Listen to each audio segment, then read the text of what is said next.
আসন্ন ঈদুল আজহা উপলক্ষে ঘরমুখী মানুষের সুবিধার্থে দূরপাল্লার বাসের অগ্রিম টিকিট বিক্রি শুরু হয়েছে।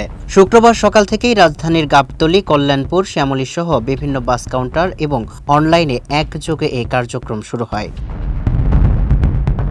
Shyamoli, NR travels, Hanif enterprise, green line ও সোহাগ পরিবহনের মতো বড় বড় প্রতিষ্ঠানগুলো উত্তরবঙ্গ ও দক্ষিণবঙ্গ সহ দেশের বিভিন্ন রুটে টিকিট ছাড়ে।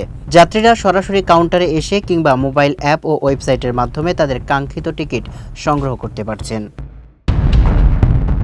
পরিবহন কোম্পানিগুলো টিকিট বিক্রির ক্ষেত্রে বিশেষ কিছু নির্দেশনা জারি করেছে। অরিন ট্রাভেলস জানিয়েছে, যানজট এড়াতে আগামী 24 মে থেকে তাদের বাসগুলো বিকল্প পথে চলাচল করবে। গ্রিন লাইন কর্তৃপক্ষ সতর্ক করে দিয়েছে যে ঈদের টিকিট কোনোভাবেই ফেরত বা পরিবর্তনযোগ্য নয়।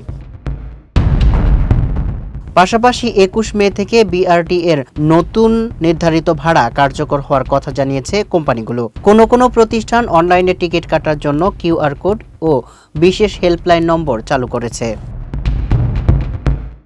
এদিকে অতিরিক্ত ভাড়া আদায় রোধে কঠোর অবস্থানে রয়েছে বাংলাদেশ বাস ট্রাকস ওনার অ্যাসোসিয়েশন। সংগঠনটি জানিয়েছে, বিআরটি এর নির্ধারিত ভাড়ার বাইরে 1 টাকাও বেশি নেওয়া যাবে না। প্রতিটি কাউন্টারে অনুমোদিত ভাড়ার তালিকা টাঙানো বাধ্যতামূলক করা হয়েছে।